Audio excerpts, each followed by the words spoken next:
السلام علیکم ناظرین، جیو نیوز پر آپ دیکھ رہے ہیں آپس کی بات اور میں ہوں منیب فاروق۔ ناظرین، ہم آپس کی بات آپ سے ڈسکس کرتے ہیں، بہت سی اہم باتیں ہوتی ہیں جو سیڑھی صاحب کی چڑیا اکٹھی کر کے لاتی ہے آپ سے، لیکن ایک بات جو over the period of time ہم نے محسوس کی ہے، میں نے اور نجم صاحب نے، کہ شاید یہ باتیں جن کانسپریسیز کا ذکر کیا جاتا ہے، جن سیاسی بیانات کا ذکر کیا جاتا ہے، ہم اپنے پروگرام کے اندر ڈسکس کرتے ہیں کہ زرداری صاحب نے یہ کہہ دیا، ان کے ساتھ یہ ہو گیا، باہر چلے گئے، طبیعت خراب ہے، پرائم منسٹر صاحب نے یہ کہہ دیا، کیانی صاحب نے فلانی جگہ ملاقات کر لی، میاں نواز شریف صاحب نے یہ کہہ دیا، عمران خان صاحب نے فلانے بندے کو پارٹی کے اندر شامل کر لیا۔ ہماری ملک کی سیاست انہی چیزوں کے ارد گرد گھومتی رہتی ہے، اور بہت سے ہمارے دوست ایسے بھی ہیں جو کہ یہ ایٹ ٹائمز ہم سے شکایت بھی کرتے ہیں، بلکہ ڈیمانڈ کرتے ہیں کہ جی کچھ اور باتوں کی طرف، کچھ ایشو بیسڈ پروگرام بھی ہونے چاہیے۔ تو آج جیسے سیڑھی صاحب کہتے ہیں، میرے ارادے کوئی اتنے نیک نہیں ہیں، میں نہیں چاہتا کہ آج کا پروگرام بھی ہم وہ جو کرنٹ افیئرز کے اندر چل رہے ہیں معاملات، ان کے اوپر اس کو ڈسکس کیا جائے، بلکہ کچھ اگر تاریخ کی بات کی جائے، کچھ اہم ایشوز کی بات کی جائے تو شاید میرے خیال میں مناسب بھی ہوگا۔ سیڑھی صاحب کیا خیال ہے آپ کا؟ پھر آج ذرا یہ سیاست چھوڑتے ہیں کہ کوئی اور بات کی جائے؟ ہاں، میرا خیال ہے یہ آپ نے دیکھا نا، یہ مارشل لاء کی باتیں ہو رہی ہیں، ایگزائلز کی بات ہو رہی ہے کہ جی فلانا بھاگ گیا، فلانا آ گیا، اور یہ جو سٹرگلز چل رہی ہیں مختلف، اور انسٹیبلٹی، اور فوج کا کردار، فوج کا رول، لگتا ہے ایسے ہے کہ جمہوریت پاکستان میں ابھی بھی اس کی کوئی روٹس نہیں ہوئی، کیونکہ تھوڑی سی بھی ہوا آتی ہے تو یہ ہل جاتی ہے جمہوریت۔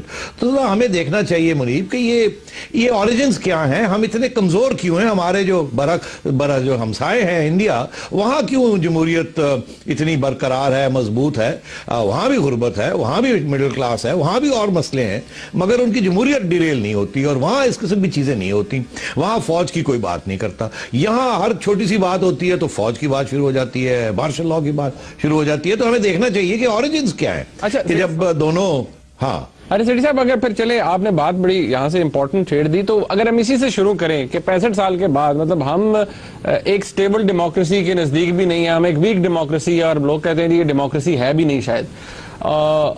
انڈیا ویئر ایز ایک سٹیبل ڈیموکریسی ہے، ایک فنکشننگ ڈیموکریسی ہے، ہم نہیں ہیں۔ اس کی کیا مطلب، آپ کو کیا لگتا ہے کہ 65 سال کے اندر وہ کہاں ٹھیک چلے گئے، انہوں نے وہ کیا جو انہوں نے کرنا چاہیے تھا، اور ہم نے شاید وہ کیا جو ہمیں نہیں کرنا چاہیے تھا؟ ہاں، نہیں، میرا خیال ہے کہ دیکھیے، دلچسپ بات یہ ہے کہ جب پارٹیشن ہوئی تو اس وقت تو یہ کہا جا سکتا تھا کہ دونوں ملک جو تھے ایک قسم کے ٹوینز تھے، جوڑا تھا۔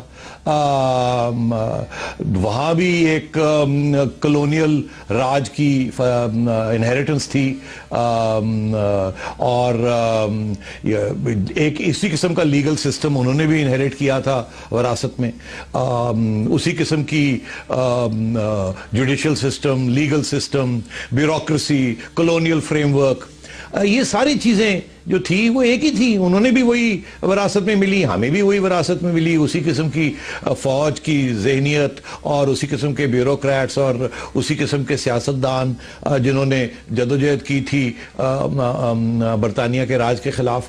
تو پھر یہ کیا ہوا کہ وہ انہوں نے ایک راستہ اختیار کر لیا اور ہم نے دوسرا راستہ اختیار کر لیا؟ تو یہ سوال جو ہے یہ بڑا جائز ہے، یہ پوچھنا چاہیے کہ یہ کیوں ہوا ایسے۔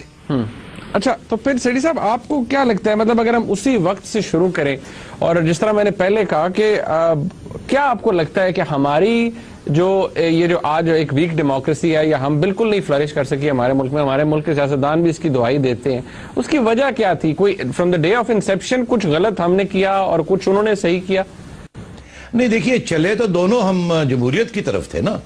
قائد اعظم بھی جمہوریت میں یقین رکھتے تھے، اور ان کی جو سپیچز آپ دیکھ لیجئے، وہ جمہوری باتیں کرتے تھے، کہتے تھے جمہوریت کی جمہوری ریاست بنانی ہے۔ ہندوستان میں نہرو بھی یہی کہتے تھے، مگر اگر آپ دیکھیں ہوا کیا، پھر بعد میں جاتے ہیں کہ دیکھتے ہیں کہ کیوں ایسے ہوا یہ کہ پہلے 1947 سے 1958 تک ہندوستان نے اپنی ایک کانسٹیٹیوشن بھی بنا لی، الیکشن بھی کروا لیے، ہم نے نہ کانسٹیٹیوشن بنائی نہ الیکشن کیے، اور ایک ایسا 10 سال کا وہ پیریڈ تھا جس میں کوئی الیکٹرل لیجیٹمیسی نہیں تھی، کانسٹیٹیوشن لیجیٹمیسی نہیں تھی، حالانکہ انڈیا جو تھا وہ شروع ہو چکا تھا اس راستے پہ۔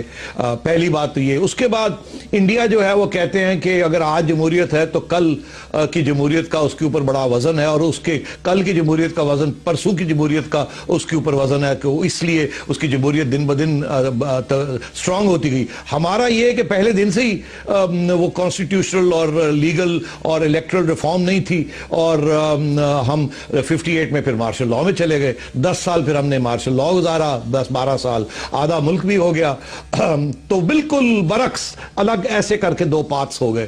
اور پھر ایک ایسا دور آیا کہ 1970s میں جب بھٹو صاحب آئے تو اس وقت شاید جمہوریت کے پٹڑے کے اوپر پھر ہم چل پڑتے, مگر ایسے نہیں ہوا. بھٹو صاحب بڑے آٹوکریٹک تھے, ڈکٹیٹوریل تھے. حالانکہ انہوں نے آئین تو دی, سب کچھ دیا, مگر ساتھ ہی امینڈمنٹس کرنی شروع کر دی, اور پریس کی آزادی بھی نہیں دی, جمہوریت جوڈیشری کی آزادی بھی نہیں دی, اور بڑے سختی کے ساتھ ایک نئی بریڈ, نئی سوشلزم کی بات کی, اور جس کے ساتھ ملک آدھا مذہب بانٹ گیا. کچھ لوگ سوشلزم کے حق میں تھے, کچھ بالکل خلاف تھے اس کے, اینڈ سو آن. تو پھر تو یہ ڈیریل ہو گئی, بات بنی نہیں. پھر ضیاء الحق صاحب آئے, 10 سال وہ لے کے بیٹھے رہے. انہوں نے پھر وہی ملٹری بیوروکریٹک قسم کی سیاست کری, اور جب وہ چلے گئے تو اس کے بعد فوج کا رول اتنا انسٹیٹیوشنلائز ہو چکا تھا پاکستان کے اندر کہ جمہوریت تو آئی, مگر وہ جیسے کہتے ہیں نا لولی لنگڑی جمہوریت آئی, کیونکہ پیچھے سے ساری فوج سٹرنگز پل کر رہی تھی. اور ہمارے سیاستدان جو تھے وہ اتنے 20-30 سال کے اندر ان کی میچورٹی نہیں ہوئی تھی, ان کی کوئی ٹریننگ ہی نہیں ہوئی تھی, ان کو احساس ہی نہیں تھا کہ انہوں نے اب حکومت کیسے کرنی ہے. اور وہ ISI اور فوج کے کندھوں پہ اٹھ کے اندر کے سہارے لے کے وہ پاور میں آئے. تو مطلب ہے کہ بائی دیٹ ٹائم تو بالکل دونوں جو ہندوستان اور پاکستان کے جو راستے تھے وہ مختلف ہو چکے تھے. اب دیکھنا یہ ہے کہ کیوں ایسے ہوا, ہمارے ہاں کیوں ایسے ہوا, ہندوستان میں کیوں ایسے ہوا. ہمیں اب یہ تو پتہ لگ گیا کہ بالکل الگ راستے دونوں نے اختیار کر لیے. تو اس کی طرف تھوڑی سی توجہ دیتے ہیں, اور اس کے میں سمجھتا ہوں 4-5 میجر ریزنز ہیں جو ہمیں ڈسکس کرنے چاہیے. مطلب جو آپ سمجھتے ہیں کہ اس کے جو میجر فیکٹرز ہیں کہ آج جس پوزیشن میں ہم ہیں وہ ہمیں ان کو ایویلیویٹ کرنا چاہیے, کہ ایسی سچویشن کیوں ہے؟ جی ہاں, میں سمجھتا ہوں کہ سب سے پہلی بات تو یہ کہ جو وراثت میں ہمیں کلونیل سسٹم ملا وہ ہم نے کیسے استعمال کیا اور ہندوستان نے کیسے استعمال کیا. سب سے پہلے ہاں تو یہ بڑی ہے نا کہ وراثت میں جو ملا ان کو بھی ملا, ہمیں بھی ملا, مگر اس وراثت میں کیا فرق تھا؟ کچھ فرق تھا جس کی وجہ سے ہم ایک راستے پہ چلے گئے اور وہ دوسرے راستے پہ چلے گئے. سب سے پہلی بات تو یہ ہے کہ جو علاقے پاکستان ویسٹ پاکستان کے بنے, پنجاب, فرنٹیئر, بلوچستان, یہ برطانیہ کے راج میں ان کو نان ریگولیٹڈ ٹیریٹریز یا پروونسز کہا جاتا تھا. اس کے برعکس وہ ریگولیٹڈ پروونسز تھی سینٹرل انڈیا میں ایٹسیٹرا. ان کے فرق کیا تھا نان ریگولیٹڈ پروونسز اور ریگولیٹڈ پروونسز میں؟ نان ریگولیٹڈ پروونسز وہ تھی جہاں کے برطانیہ راج نے ایک اسٹرانگ سینٹرلائزڈ آٹوکریٹک سسٹم بنایا تھا, جہاں کہ انہوں نے جوڈیشری اور ایگزیکٹو اور لیجسلیشن برانچ کو سب کو ملا دیا تھا. مطلب ہے کہ آپ کو یاد ہوگا یہ ڈیپٹی کمشنر کی جو بات ہوتی ہے, آج بھی بات ہو رہی ہے, D C system, commissioner system.